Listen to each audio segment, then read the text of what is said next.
warahmatullahi wabarakatuh. Perkenalkan, nama saya Ana Wahidah, jurusan Sastra Daerah, semester 2 Universitas Lancang Kuning. Di sini saya akan mempresentasikan hasil makalah kami, di mana di sini kami membahas tentang permainan. Permainan rakyat mungkin sudah lama redup karena anak-anak beralih pada permainan elektronik yang lebih canggih. Hampir seluruh permainan anak-anak saat ini menggunakan sistem komputerisasi dalam pengoperasiannya.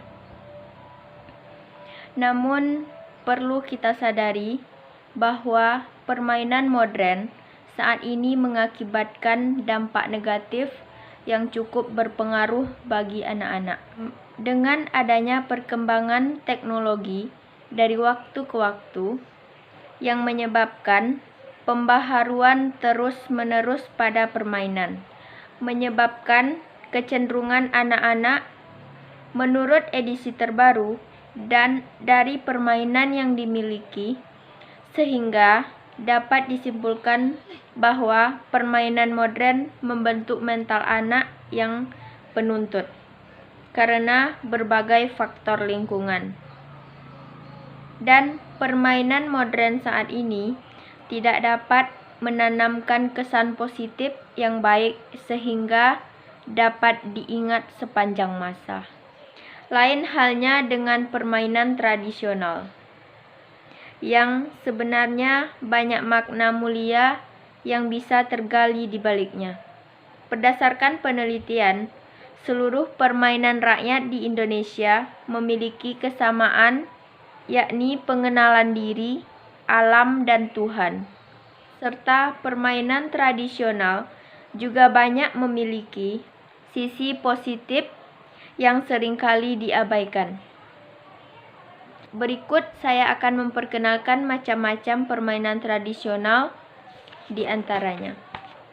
Yang pertama yaitu layang-layang. Pastinya kalian sudah tahu apa atau macam mana bentuk layang-layang tersebut. Layang-layang juga termasuk salah satu permainan tradisional atau permainan rakyat daerah Riau khususnya. Pada umumnya, layang-layang terbuat dari kertas atau kain parasut yang diberi kerangka dan dapat diterbangkan ke angkasa dengan menggunakan bantuan angin. Layang-layang ini dimainkan oleh anak-anak maupun orang dewasa. Dan tempat permainannya biasanya dilakukan di tanah lapang, misalnya di lapangan bola atau di tempat lapang lainnya.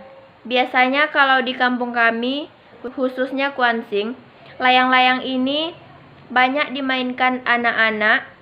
Tidak hanya anak-anak saja, orang dewasa pun banyak memainkan layang-layang ini setelah musim panen padi.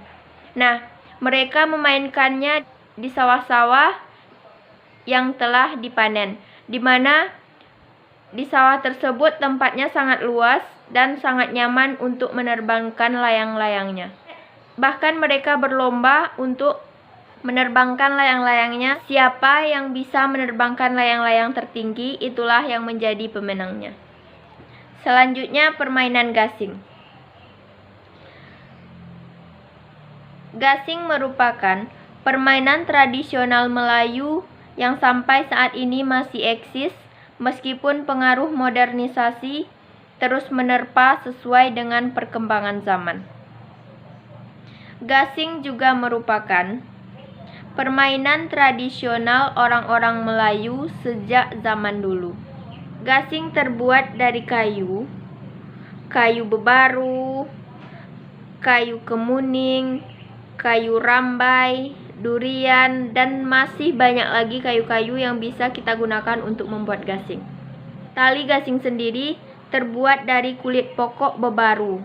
Pada zaman dulu, orang-orang membuat tali gasing dengan menggunakan kulit kayu. Sedangkan zaman sekarang, orang-orang hanya membuat tali gasing dengan menggunakan nilon saja. Nah, di sini saya akan memperlihatkan contoh tali gasing Nah, ini adalah tali gasing yang dibuat dari nilon. Dapat dilihat, ini adalah tali gasing yang dibuat dari nilon, dan ini gasing yang terbuat dari kayu. Nah, jika sudah seperti ini, kita bisa memainkannya, bahkan kita bisa memperlombakan gasing. Itulah permainan gasing. Selanjutnya, tali merdeka. Nah, inti dari permainan tali merdeka ini adalah melewati rintangan tali karet dengan cara melompat. Jika pemain mampu melompati rentangan tali karet, maka ia boleh terus menjadi pemenang sampai ia gagal melewati rentangan tali karet tersebut. Setelah ia gagal melewati rentangan tali karet, maka ia harus menggantikan posisi orang yang kalah. Ini adalah bentuk tali merdeka. Nah, ini terbuat dari karet-karet yang banyak, kemudian kita satukan hingga terbentuklah seperti ini. Cara memainkannya sangat gampang, seperti yang saya jelaskan tadi. Nah, permainan selanjutnya yaitu pacu jalur.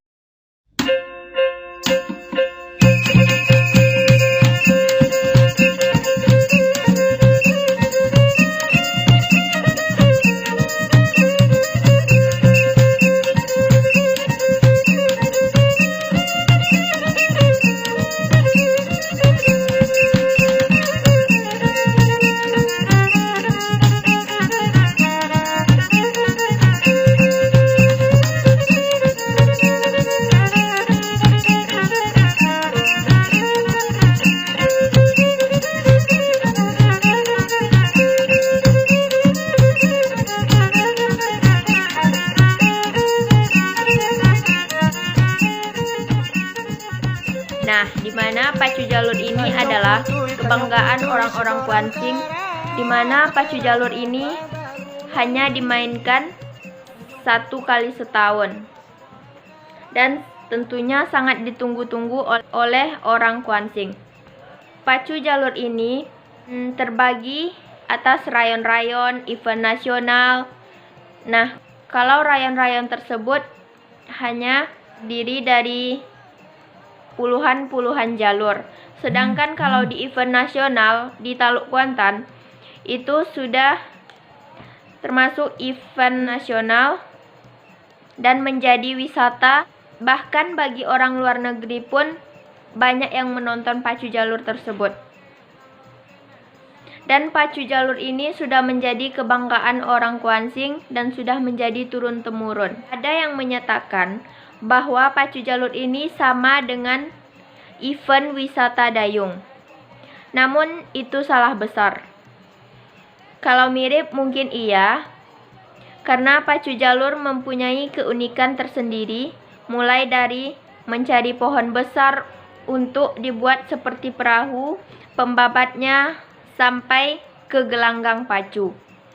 Setiap event pacu jalur ini dihelat, ada saja peserta dari luar negeri yang turut serta, seperti yang sudah saya jelaskan tadi. Pacu jalur hanya dilakukan oleh laki-laki setiap regu, jumlahnya 40 sampai 60 orang, tergantung besar ukuran jalurnya. Anggota sebuah jalur disebut anak pacu, terdiri atas timbo ruang atau orang yang memberikan aba-aba kepada pemain yang lainnya. Tukang onjai, pemberi irama di bagian kemudi. Anak joki atau tukang tari. Tempat dilakukannya pacu jalur itu biasanya di Sungai Batang Kuantan. Itulah penjelasan saya mengenai pacu jalur, dan masih banyak permainan tradisional yang lainnya yang belum saya jelaskan. Di antaranya main catur, main engkrang, dan masih banyak permainan tradisional yang lainnya yang belum sempat saya jelaskan di sini. Mungkin itulah presentasi saya.